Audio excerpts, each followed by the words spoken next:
So finally, we'd be studying about the treatment of gastroesophageal reflux disease. We'd be studying about the medical treatment, the surgical treatment, and how to relieve a person from the heartburn and the irritation. So we'd be studying about the lifestyle modification. How can we help a person to relieve the person from the reflux disease without the help of any medication or any surgery?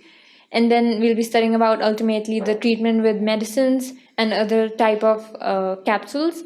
And we'll be studying about the treatment of gastroesophageal reflux disease with surgery. So the lifestyle modification, how can you help a person to get relieved from reflux disease without the help of any medicines or any surgery? What are the different changes that he has to bring up in his life to relieve himself from the reflux disease? The first thing would be elevating the head of the bed. If a person is lying completely supine, it does not help him to clear the esophagus, because if the head is being elevated of the bed, it might help in gravitational clearance of the esophagus.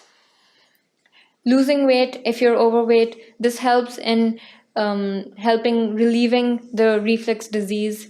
Restricting alcohol and smoking. Alcohol and smoking have a very hazardous effect on the esophageal mucosal lining, and it also assists in developing a reflux disease.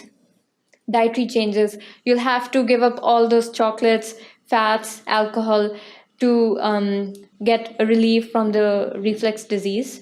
Avoid all sorts of spicy food, and then refraining from lying down after meals. Mostly people after having a meal, they'd prefer to lie down on the bed. This causes a very harmful effect on the lower esophageal sphincter, and it causes the causes the backflow of the meal that you just had into the esophagus, which causes the reflux disease. And then obviously avoiding any bedtime snacks, because after having a snack you'd be going back to sleep. So avoiding these sort of snacks during the late night hours also causes a relief from the gastroesophageal reflux disease. The medical treatment.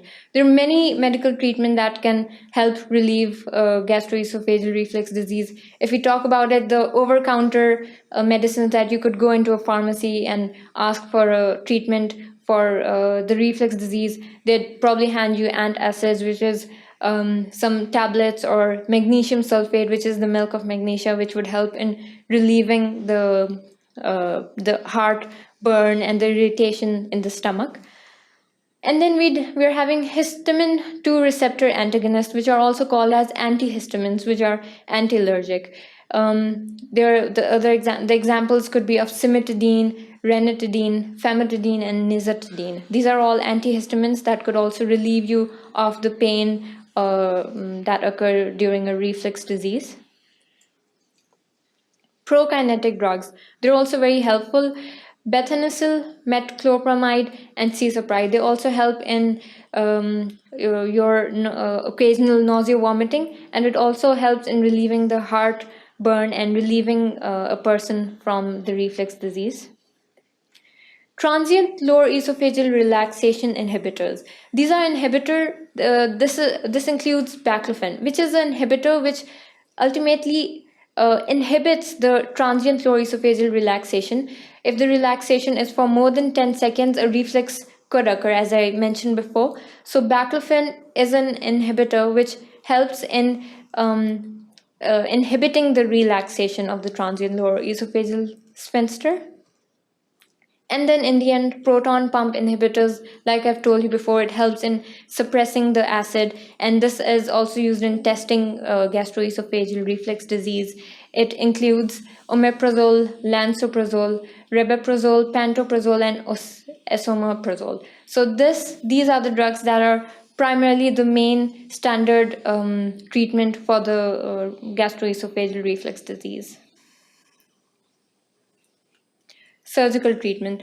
Surgical treatment is needed in patients, for example, they do not want to have a long-term medication, and they want to have an alternative therapy. They're sick of taking medication for a very long period, and they want to have a more definitive treatment. So you could ask them to have a surgical treatment. And the other options are when the patient has aspiration pneumonia, when aspiration related symptoms occur due to reflux disease. This option could be given to those patients. And lastly, if there are patients who have recurrent strictures, like I've told you, stricture is one of the complications of reflux disease. So recurrent strictures that occur, and which is a very serious complication, food cannot pass through your esophagus, and if this occurs recurrently, so you could ask them to have a more definitive treatment, which is the surgery. So the surgery that is required for gastroesophageal reflux disease is the fundoplication. Fundoplication is of three types. The fundoplication, this fundoplication is called as the Nissen fundoplication. This has a wrap around the esophagus. This wrap is actually the upper part of the stomach, which is wrapped around the esophagus in a complete 360 degree. It helps in increasing the pressure of the lower esophageal sphincter, and it also helps in stabilizing the crural diaphragm. And these procedures, they also help in increasing the lower esophageal sphincter pressure and lowering the transient lower esophageal sphincter relaxation, and also completely inhibits the lower esophageal sphincter relaxation. The second type is called as Thal-Dor fundoplication. This is usually occurred in patients who have been through a Heller myotomy for eclasia. Like I've told you, eclasia treatment is Heller myotomy, and then these patients, they have a post-Heller myotomy GERD that occurs, and then this procedure, Thal-Dor, is specifically for those patients who have gone through those myotomy procedures. It is a wrap that is mostly anterior to the esophagus and in 180 degree.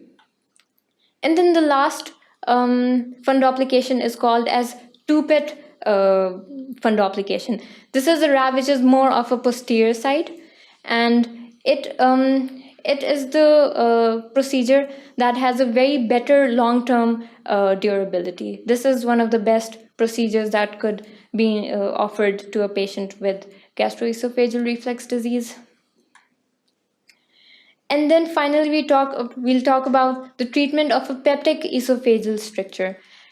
Esophageal stricture, like I told you, that it is a complication of GERD, and it also it causes the narrowing of the esophagus, so food cannot pass through the esophagus. So you need something that opens up this narrow part of the esophagus. So we use dilators. The different type of dilators that are used, which helps in dilating this narrowing part of the esophagus, which is called as the stricture.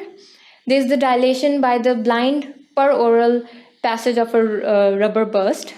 The second type of a dilator is called as the Melanie mercury fill dilators.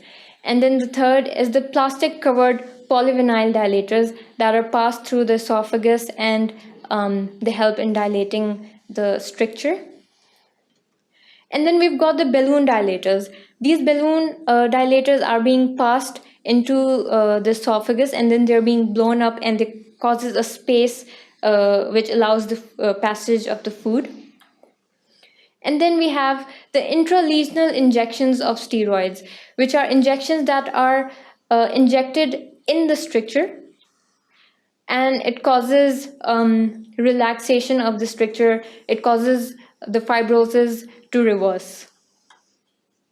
And then in the end, we've got self-expanding plastic stents, which are ring-like structures and are passed into the esophagus, and they help dilating the esophagus and allowing food to pass through the esophagus into the stomach.